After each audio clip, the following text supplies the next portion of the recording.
Olá pessoal, mais um vídeo aí para vocês do canal Página Divina, Paz do Senhor. Boa tarde, bom dia, boa noite, boa madrugada, dependendo aí do horário que você está assistindo esse vídeo. Estamos aqui de volta para dar continuidade aqui ao nosso estudo sobre o pré, o mídio e o pós-tribulacionista. Hoje iremos falar sobre o pré-tribulacionista, certo? Então, já falamos sobre duas correntes teológicas, que foi o mídio, né, e o pós-tribulacionismo. E agora falaremos sobre o pré-tribulacionismo. Vamos lá. Antes de tudo, quero pedir a você para se inscrever no canal, para deixar o seu joinha, deixar o seu comentário aqui embaixo, nos comentários aqui. E compartilhe nossos vídeos aí, ajuda a fortalecer o nosso canal, tá bom? Para que possamos continuar postando mais vídeos aí para vocês, né? Então vamos lá. O que é o pré-tribulacionismo? Pré-tribulacionismo é uma corrente teológica no campo da escatologia que defende a tese de que a igreja não passará pela grande tribulação. Você pode perguntar, há base bíblica para isso? Há sustentação bíblica para isso? Eu digo para você que sim. Assim como o pós e assim como o mid, tribulacionismo tem seus fundamentos para defender suas respectivas teses, o pré-tribulacionismo também tem seus fundamentos, certo? Também tem seus alicerces. Então o que acontece? O pré-tribulacionismo defende o seguinte: a igreja não passa pela grande tribulação. Aí você pergunta, mas quais são os argumentos bíblicos que eles usam para defender tal posição? Vejam só, um dos fundamentos,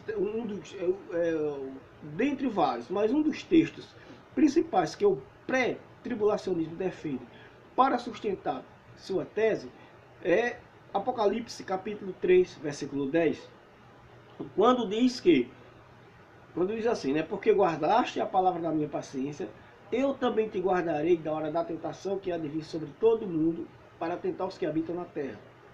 Então esse texto de Apocalipse, ele deixa claro que realmente a igreja não passa pela grande tribulação. E quando você começa a verificar, você vai ver o seguinte, que a igreja não passará pela grande tribulação, segundo o pré-tribulacionismo. Por quê? Porque a igreja ela não foi destinada para a ira. Jesus salvará a igreja da ira. Então a igreja não sofrerá a ira do Senhor. Aí você vai ver aqui, lá em Romanos, capítulo 5, versículo 9, o texto ele é muito prático. Quando diz que, além de sermos justificados por Cristo, né, são palavras minhas aqui, agora estou inferindo, também seremos, né, por ele salvos da ira. Em 1 Tessalonicenses, capítulo 1, verso 10 e capítulo 5, verso 9, você encontra o seguinte, quando diz que a igreja não foi destinada para a ira. Então, esses textos deixam claro que a igreja não passará pela ira do Senhor. Mas você pergunta, o que é que corresponde à ira? Então, aí vai depender do contexto. A palavra ira, ou propriamente o dia do Senhor, ela depende muito do contexto. Por exemplo, a ira do Senhor pode se referir ao juízo final. O dia do Senhor e a ira do Senhor, no livro do profeta Joel, se você quiser ler, se refere muito à questão da batalha do Armagedon, o momento da volta de Cristo em glória para batalhar contra os inimigos de Israel. Entendeu? Então você vai ver que o dia do Senhor, a ira do Senhor, sempre está relacionado com também o juízo. Em muitos casos, a ira do Senhor está relacionada também com o momento do juízo final, com o julgamento final dos perdidos. Mas a ira do Senhor e o dia do Senhor também está ligado ao período tribulacional, certo? Está ligado ao período tribulacional. Por exemplo, se você pega um texto muito interessante em Ezequiel, no capítulo 7, lá no verso 9, você vai encontrar no verso 19, você vai encontrar o seguinte, que o texto é muito claro, quando diz que a prata e o ouro, as riquezas de Israel, no geral, não serão suficientes para comprar a sua paz, para comprar o seu sossego, mas que eles terão que provar da ira do Senhor. Se você observa esse texto, nesse momento nem o povo de Israel nem tinha prata e nem ouro, porque quando Ezequiel escreveu esse texto, os judeus, já estavam aprisionados na Babilônia. Logicamente, Ezequiel aqui estava inspirado pelo Espírito Santo de Deus e falava de um período longínquo. E o mais provável é que seja a grande tribulação, né, pelo fato de os judeus, pelo fato de o texto não ter elementos textuais para dizer que a ira ali, descrita no verso 19 do capítulo 7 do livro de Ezequiel, fala do juízo final. Então, por não ter elementos que assim venham fundamentar, né, esse posicionamento, então não se pode dizer que é juízo final. Então o período ali fala de castigos, mas de castigos circunstanciais, que se aplica mais ao período da grande tribulação. Se você pega também lá em Sofonias capítulo 1, versos 15 e 18, você vai ver o seguinte, que também Sofonias fala de um momento de ira que o povo de Israel passará, que também não está contextualizado com a ira do julgamento final, mas com ira baseada em castigos circunstanciais que o povo de Israel sofrerá. No caso, a grande tribulação, bem que esses textos não falam claramente que é do período da grande tribulação, mas nós podemos, a partir do contexto, a partir das informações do texto, ver que não se falaria de outro período a não ser deste. O outro ponto que a gente tem que entender é que, por exemplo, se você ler lá em Lucas 21, 23, você vai ver que o período da grande tribulação ali é chamado de um período de ira, certo?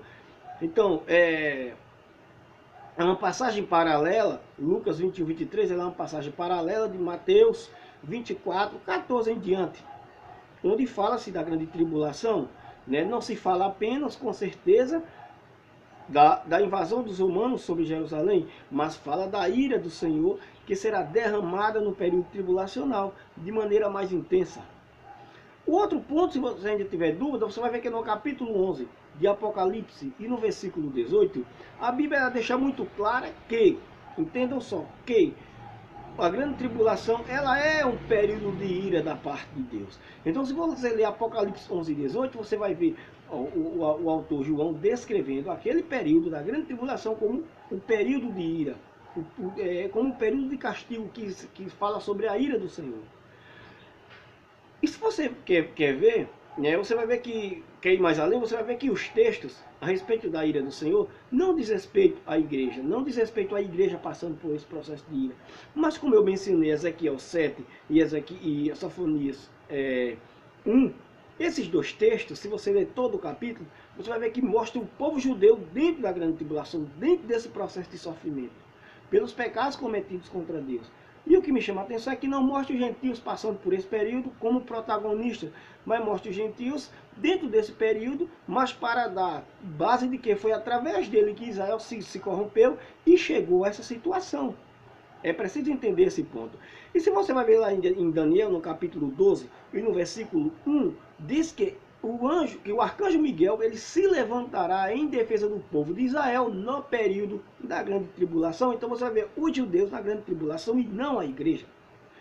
Veja só, o outro ponto é que a igreja é quem tem a manifestação do anticristo, né? Quando você começa a observar, você verá o seguinte, que lá no capítulo 2, versículos 7 e 8, do livro da segunda carta de Paulo aos Tessalonicenses, você vai encontrar o seguinte, que o texto é muito claro quando diz que há um que detém o anticristo, e esse um ou aquele, ele está referente ao quê?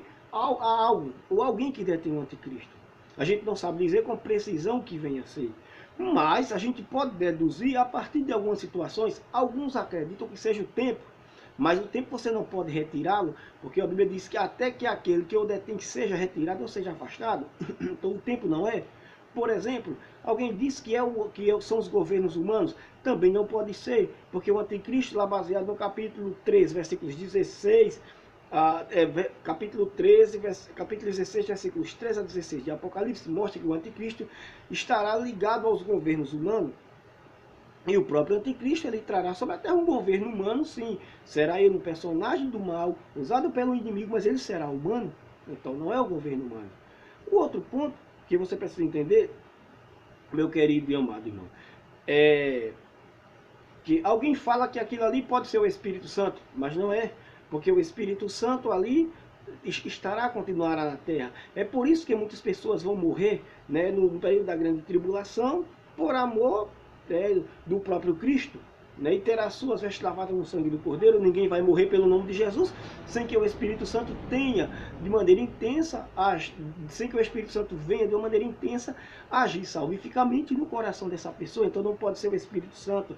Outros acreditam ser nada mais, nada menos que a igreja. Essa é a mais provável. Mas alguns aderem à ideia de que a igreja não pode ser. Por quê? Porque o pronome aquele ali, o pronome aquele está relacionado a algo masculino. E a igreja é feminino. Mas aí depende, se você pega lá no capítulo 1, versículos 23, 22 e o 23 de Efésios, você vai ver que Paulo descreve a igreja como o corpo de Cristo, dando à igreja características masculinas. Do mesmo jeito, lá em Efésios 2, 13 a 15, mostra a igreja como um homem, o novo homem, né, dos dois fez um só homem, um novo homem, então dando características masculinas à igreja. Então o mais apropriado que tem a ser é a igreja, entendeu? Porque a igreja é quem preenche esses requisitos. Então, observando, meu querido, a igreja é quem detém a manifestação do anticristo.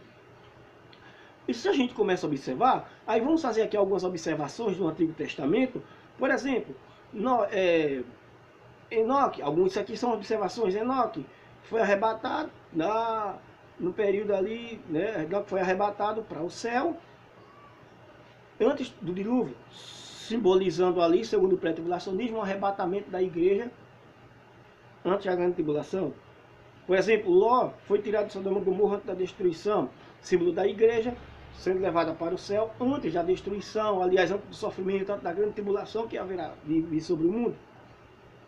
Você vê também que lá